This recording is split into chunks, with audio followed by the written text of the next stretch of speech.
दोस्तों नमस्कार, मैं हूं इस वक्त हमारे कुरुक्षेत्र के ज़िला विधिक सेवा प्राधिकरण में। एक बहुत महत्वपूर्ण इंस्टीट्यूशन है और अपने आप में कई तरह के मानदंड इसने स्थापित किए हैं। और मैडम, अगर मैं गलत नहीं हूं तो ये नॉर्थ जोन का सबसे बढ़िया जी, हमारा प्राधिकरण रहा है। तो आज इस संस्थान के बारे में, इसकी कार्यप्रणाली के बारे में और हम कैसे इस संस्थान से जुड़ सकते हैं, लाभ ले सकते हैं, किसी और के लाभ को प्रोत्साहित कर सकते हैं, इन तमाम विषयों पर बातचीत के लिए डॉक्टर कविता काम्बोज जी हैं। आप सचिव हैं यहाँ पर और इसके अलावा आप सीजीएम हैं।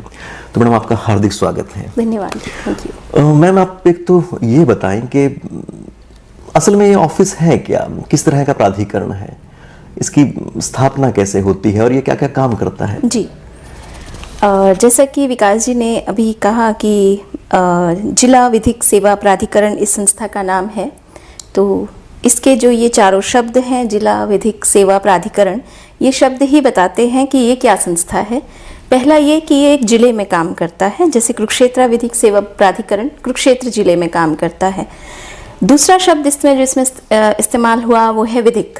विधिक यानी कानून से जुड़ा हुआ, कानूनी। हम कानूनी सेवाएं प्रदान करते हैं, तो ये जिला विधिक सेवा प्राधिकरण है। सेवा का मतलब होता है जो निःशुल्क होता है, जिसकी फीस नहीं होती, जिस पे कोई चार्ज नहीं होता।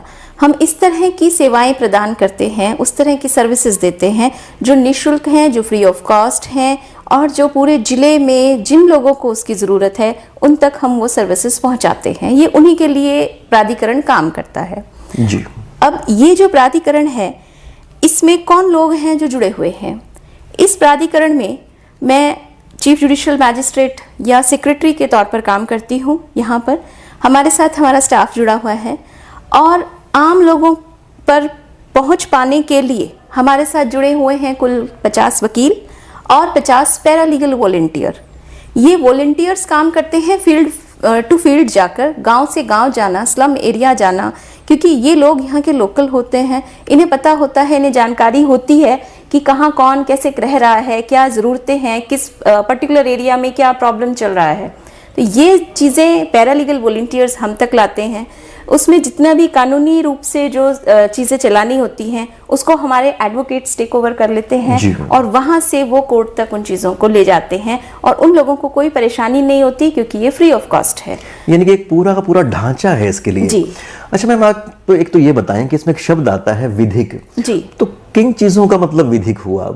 जी। ऐसे बहुत सारे काम हो सकते हैं जो शायद विधिक होते हो, कुछ ना होते हो। जी। उसके बारे में बताएं कि जी, विधिक जैसा मैंने अभी कहा कि इसका मतलब है कानूनी। तो कानून से जुड़ी हुई हर चीज़ विधिक है, लेकिन सिर्फ कानूनी रूप से जुड़ी हुई चीज़ें ही हम या सर्विसेज ही हम यहाँ पर डिलीवर नहीं करते हैं, प्रदान नहीं करते हैं। अब मान लीजिए एक व्यक्ति है जो कहता है मुझे कोर्ट में केस करना है, मैं इस जगह का रहने वाला हूँ और मुझे ये ज़मीन मेरी है, पर मेरे पास कागज़ नहीं है। अब उसका क्लेम ठीक है गलत है वो कोर्ट तय करेगी, लेकिन जब उसके पास कागज ही नहीं है, वो कागज पड़ा है पंचायत ऑफिस में, या वो कागज मान लीजिए बना ही नहीं है, आज तक बनाया ही नहीं गया, कभी बनना चाहिए था वक्त रहते, आज तक नहीं बना, तो अब उसको ये कह के हम नहीं यहाँ से भेज सकते कि आपके पास तो कागज ही नहीं है, आप तो केस कर ही नहीं सकते। ये हमारी ड्यूटी है कि उसका वो कागज भी उसे मिले। तो सबसे पहले हमारी जो ड्यूटी इस केस में बनती है वो ये है कि हम जो भी कंसर्न्ड ऑफिस है वहां पर उस आदमी के लिए संपर्क साध लें कि इसके ये डिटेल हैं, ये इसकी ज़मीन है, क्या आपके पास इसका रिकॉर्ड है। हम उनसे पूछते हैं, हम उन्हें बताते हैं कि ऐसा ऐसा है। उसके आधार पर अगर सच में ही डिपार्टमेंट की तरफ से कुछ काम बाकी होता है वो हो जाता है। अब ये कानूनी नहीं है, उसकी मान लीजिए वो उसकी जमाबंदी थी, मान लीजिए वो उसका म्यूटेशन था, वो म्यूटेशन बनवाना कानूनी काम में नहीं आता, लेकिन उसे कानूनी सेवा देने के लिए म्यूटेशन बनवाना जरूरी था। यानी कि आप उसको सामने वाले पार्टी के इक्वल फुटिंग पे ले आते हैं। जी, देखिए यही तो बात है ना कि हमारे होने का पर्पस क्या है। हमारे होने का पर्पस है कि एक आदमी जो संपन्न है, जो हर चीज पा सकता है, एक तरफ वो है और एक तरफ वो दूसरा आदमी है जिसे यही नहीं पता कि मुझे ये चीज चाहिए तो मैं जाऊं कहाँ। वो सीधा हम तक आए, हम उसे न केवल वहां तक लेके जाएंगे जहां उसकी वो चीज बननी है, बल्कि हम उसकी हर वो संभव मदद करेंगे जिससे उसका वो कागज या वो चीज उस तक पहुंच जाए।